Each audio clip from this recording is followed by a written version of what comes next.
বিরোধী ছাত্র আন্দোলন যেটা হয়েছে তার প্রধান সমন্বয় কি নাম যেন বললেন? হাসিব। হাসিব ভাই কোথায় দেখি তো, কোথায় আছে? এদিকে আসো, আসেন, এদিকে আসেন। কোথায়? মাশাআল্লাহ। আপনার নাম কি ভাইজান? হাসিব ভাইজান। আল্লাহ রাব্বুল আলামিন ভাইকে নেক হায়াত দান করুক। পড়েন সবাই আমিন। ভাই একটু সাইডে যান, ভাইকে আমার পাশে দেন। ভাই আপনি এখানে বসেন। আপনারা আন্দোলন করেছেন বিধায় আজকে আমরা তাফসীর মাহফিলে স্বাধীনভাবে কথা বলতে সক্ষম হয়েছে। অনেকে বৈষম্য বিরোধী ছাত্র আন্দোলন যারা করেছে তাদের দিকে আঙ্গুল তুলতে চায়, চোখ তুলতে চায়। যে আঙ্গুল ছাত্রের উপরে উঠবে সে আঙ্গুলকে তোমরা ভেঙে গুড়িয়ে দাও, ওই চোখকে তোমরা উপরে ফেলে দাও। আমাদের কথা একটা, জালিমের দিন শেষ। আগামীর বাংলাদেশ হবে এমন একটা বাংলাদেশ যেই বাংলাদেশের প্রধানমন্ত্রী কোনো নারী নয়, যেই দেশের প্রধানমন্ত্রী হবে একজন পুরুষ যুবক ভাড়া। সেকেন্ড কথা, আমি আমার বৈষম্য বিরোধী ছাত্র আন্দোলনের প্রত্যেকটা নেতা, প্রত্যেকটা ছাত্রকে অ্যাড্রেস করে বলতে চাই, তোমরা আগামীতে যে কোনো নেতা নির্বাচন করার পূর্বে মাথায় রাখবা, আমার দেশের নেতা, মন্ত্রী, প্রধানমন্ত্রী এমন যোগ্যতা সম্পূর্ণ হবে যেই নেতা, যেই মন্ত্রী, যেই প্রধানমন্ত্রী জাতীয় সংসদে দাঁড়িয়ে জাতির পক্ষে যেমন বক্তব্য দিবে, সেই নেতা চাইলে জাতীয় মসজিদ বাইতুল মুকাররমে দাঁড়িয়ে জুমার খুতবা দেওয়ার যোগ্যতাও রাখবে। এমন নেতা যদি আগামীর বাংলাদেশে তৈরি হয়ে যায়, বাংলার মাটির থেকে সুদ বন্ধ হয়ে যাবে, ঘুষ বন্ধ হয়ে যাবে, ডাকাতি বন্ধ হয়ে যাবে। ঠিক কিনা বলেন? এবার আমাকে আমরা সবাই মিলে জবান খুলে আপনারা আমাকে উত্তর দিবেন, এক বাক্যে বলবেন, আগামীতে এই দেশে কোরআন দিয়ে সংবিধান কায়েম হবে, এটা আমরা সবাই চাই কি চাই না?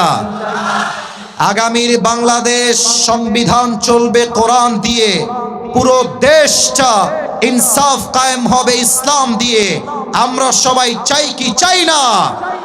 আয় আল্লাহ, আমাদের এই বাংলার জমিনকে তুমি ইসলামের জমিন হিসেবে, এই বাংলার মাটিকে তুমি ইসলামের মাটি হিসেবে কবুল এবং মঞ্জুর করো না। পড়েন সবাই আমিন। তবে আমার বিশ্বাস আপনাদের অনেক ছাত্র শহীদ হয়েছে, বুকের তাজা রক্ত দিয়েছে। আমি একটা নাম উল্লেখ না করে পারছি না, আমাদের সকলের কলিজার টুকরা যুবক যে প্রথম শহীদ হয়েছিল তার নাম শহীদ আবু সাঈদ। সে তার দুই হাতকে এমন করে পেতে দিয়েছিল আর সে প্রমাণ করেছিল মুসলমান বাঁচলে কাপুরুষের মতো নয়, মুসলমান বাঁচে বীর পুরুষের মতো। শহীদ আবু সাঈদ যেমন তার বুকের তাজা রক্ত দিয়ে শহীদ হয়েছে, আমার ভাই আমাকে বললেন তিনজন এখান থেকেও শহীদ হয়েছে। অতএব এই শহীদের রক্ত বৃথা যাবে না। আগামীতে এই বাংলার মাটিতে ইসলামের পতাকা পথ করে উড়াই দিবে একজন। আওয়াজ দিয়ে বলেন সবাই, তিনি কে? কোন একদিন এদেশের আকাশে কালেমার পতাকা দুলবে, সেদিন সবাই খোদাই বিধান পে দুঃখ বেদনা ভুলবে। ঠিক কিনা বলেন? সেদিন আর রবে না হাহাকার, অন্যায় জুলুম বিচার থাকবে না কদাকার, দুর্নীতি অনাচার থাকবে না কদাকার, দুর্নীতি অনাচার সকলেই শান্তিতে থাকবে। সেদিন সবাই খোদাই বিধান পে দুঃখ বেদনা ভুলবে। ঠিক কিনা বলেন? কোন একদিন এদেশের আকাশে কালেমার পতাকা দুলবে, সেদিন সবাই খোদাই বিধান পে দুঃখ বেদনা ভুলবে। আল্লাহ কবুল করুক, পরের সবাই আমিন। আপনারা আমার কথা কি রাগটা করছেন নাকি ভাইরা? আমি রাজবাড়িতে গত বছর একটা দিনের বেলা মাহফিল করেছিলাম, হাজার হাজার যুবক দিনের বেলায়। আমার তখন থেকে মাইন্ডসেট এটা বসে গেছে, রাজবাড়ির মানুষগুলো ইসলামকে কলিজার থেকে ভালোবাসে এরা। আমি সবাইকে বলতে চাই, আপনাদের বউ আছে কার কার একটু হাত তুলবেন? বউ আছে? বউ আছে, বউ আছে। আচ্ছা, বউ আছে আপনাদের, হাত নামান। বাবা আপনারও বউ আছে, মাশাআল্লাহ, হাত নামান। আচ্ছা, এবার যাদের বউ নাই তারা একটু হাত তুলো সবাই। ইন্না লিল্লাহি ওয়া ইন্না ইলাইহি রাজিউন। আপনাদের কারো বউ নাই? এ আমি বিশ্বাস করি না। কি বউ নাই সত্যি?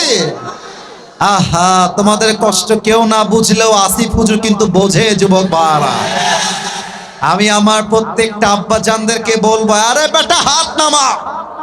আমি আমার আব্বা জানদেরকে বলবো, আব্বা জান আপনার ছেলের শীত দূর হবে কম্বল দিয়ে না, ল্যাব দিয়ে না, একমাত্র বউ দিয়ে যুবকদের শীত দূর হবে। আব্বা বোঝে না রে, বোঝে না। বিয়ের যে বয়স হয়েছে আব্বা বোঝে না। তবে মাঝে মাঝে বাবারা বুঝলো, আমার আঙ্গুল দেখে একটু বোঝার চেষ্টা করবো, আমার আঙ্গুলটা খেয়াল করো। আজকালকার মেয়েরা তাদের রুচি এতটা নিচে নেমে এসেছে, তারা এইটা ছাড়া বিয়ের পিড়িতে বসতে চায় না। আল্লাহ এমন মেয়েদেরকে হেদায়েত দান করুক, পরে সবাই আমিন।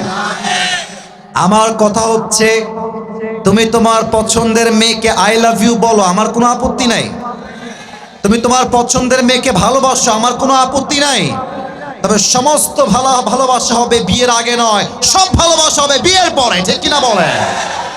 আর আমি আমার প্রত্যেকটা বোনদেরকে বলবো, বোনেরা আমার, জানি আমার কথায় আপনারা অনেক বেশি রাগ করবেন আজকে, তবে আমি বলতে বাধ্য হচ্ছি, বেশিরভাগ বেঈমানি কিন্তু মেয়েরাই করে যুবক ভাই।